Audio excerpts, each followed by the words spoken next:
Mesdames, Messieurs, bonjour. Si vous venez de nous rejoindre, sachez que nous sommes à la deuxième partie de notre interview sur l'intelligence artificielle et la cybersécurité en Afrique. Quel impact? Nous discutons de cela avec notre invité, Abraham Montong Sadio. Il est ingénieur génie informatique certifié en intelligence artificielle. Alors, Monsieur Sadio. Parlez-nous des défis uniques que l'Afrique doit relever en matière de cybersécurité et comment l'IA peut apporter des réponses concrètes. En termes de défis en matière de cybersécurité, permettez-moi de vous donner quelques chiffres déjà des 2 dernières années. Parce que de 2022 à 2024, on a connu un accroissement fulgurant des cyberattaques dans le monde, tant par leur nombre, mais aussi par leur complexité. Et l'Afrique n'a pas fait exception. Selon l'article de l'African Cyber Security Market, le nombre de cyberattaques sur notre continent africain a augmenté de 23% au premier semestre 2023 par rapport à la même période de l'année précédente. Toujours selon la même source, le secteur de l'éducation, de la recherche, a été victime de plus grand nombre d'attaques. Et en moyenne, il y a eu 2507 attaques par entreprise et par semaine, soit une augmentation de 15% par rapport au premier trimestre 2022. Donc ça, c'est pour dire vraiment la nécessité, le besoin qu'il y a en termes de ressources compétentes pour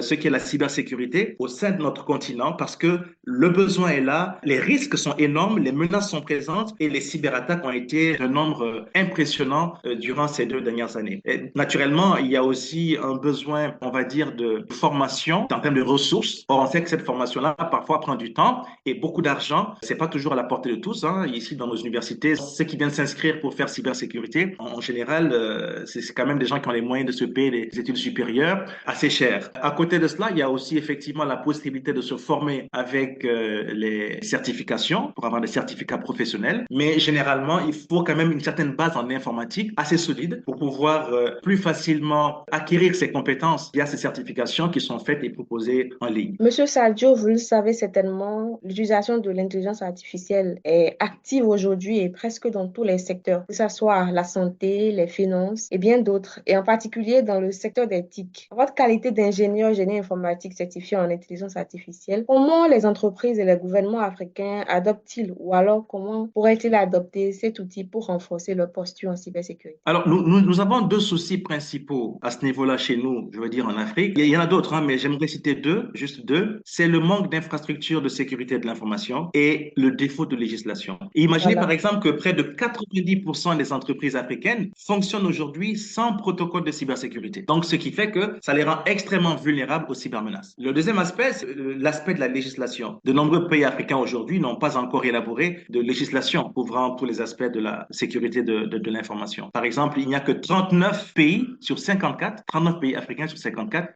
qui ont mis en œuvre une législation sur la cybersécurité. L'adoption de politiques et de réglementations aussi en matière de cybersécurité sur l'ensemble du continent est de 72%. C'est pour dire que le niveau est vraiment très bas pour tout un continent. Vous voyez? Donc, c'est tout cela qui rend difficile la lutte efficace contre les cybermenaces et complique, bien entendu, la mise en œuvre et l'application des mesures de cybersécurité. Mais je demeure persuadé que si ces aspects-là sont considérés à leur juste valeur et sont réglés par nos gouvernements au sein de nos différents pays, je pense que cela pourrait apporter une réponse significative à cette augmentation fulgurante de cyberattaques que nous connaissons depuis quelques années. Et donc, en 2023, des chercheurs en sécurité ont fait la découverte de Fraude GPT, un nouvel outil dopé à l'intelligence artificielle et spécialisé dans la sécurité offensive, notamment pour aider les cybercriminels à mener des attaques. Alors, face à tout ceci, à quoi doit-on s'attendre pour les années à venir? C'est vrai que cela ne fait que dépeindre un tableau assez anxiogène parce que Fraude GPT, par exemple, est utilisé, comme vous l'avez dit,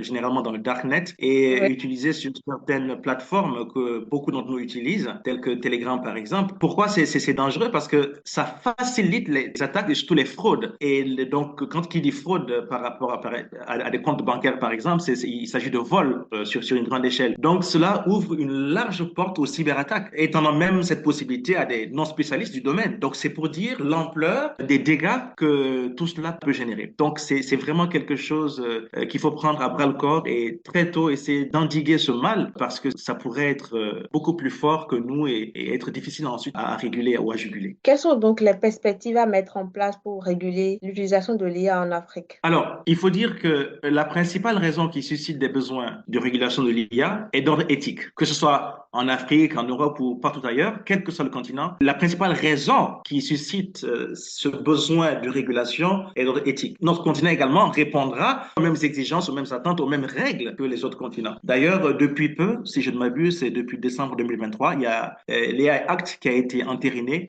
par la Commission européenne pour apporter une sorte de garde-fou à l'usage de l'IA. Naturellement, nous sommes concernés aussi au premier ordre, donc ça voudra dire qu'il faudra voir dans quel domaine nous, par rapport à nos réalités sur notre continent, il nous faudra adopter, bien entendu, cette charte, si je puis dire ainsi, pour pouvoir réguler et mieux gérer cette utilisation de l'IA de manière éthique et responsable. Comment l'intégration de l'IA dans la cybersécurité affecte les questions éthiques, les droits de l'homme et la vie privée en Afrique? Est-ce qu'il y a des considérations éthiques spécifiques qui doivent être prises en compte? Oui, il y a des considérations d'ordre éthique. Par exemple, le débat, depuis des années déjà, a été cristallisé par l'usage de l'IA, par exemple, dans la guerre. Des robots tueurs, des avions munis, par exemple, de dispositifs d'IA pour faciliter, entre guillemets, la détection des armées adverses, etc.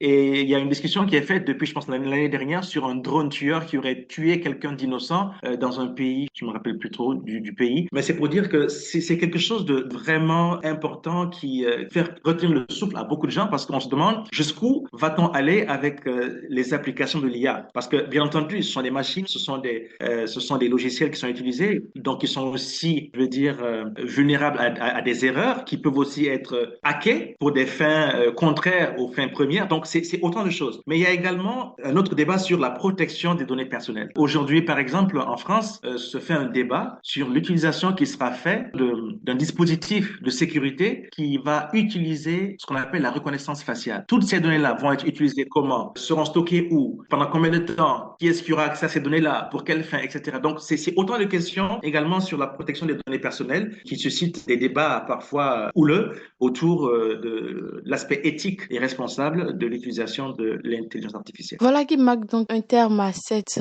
interview. Mesdames, Messieurs, merci.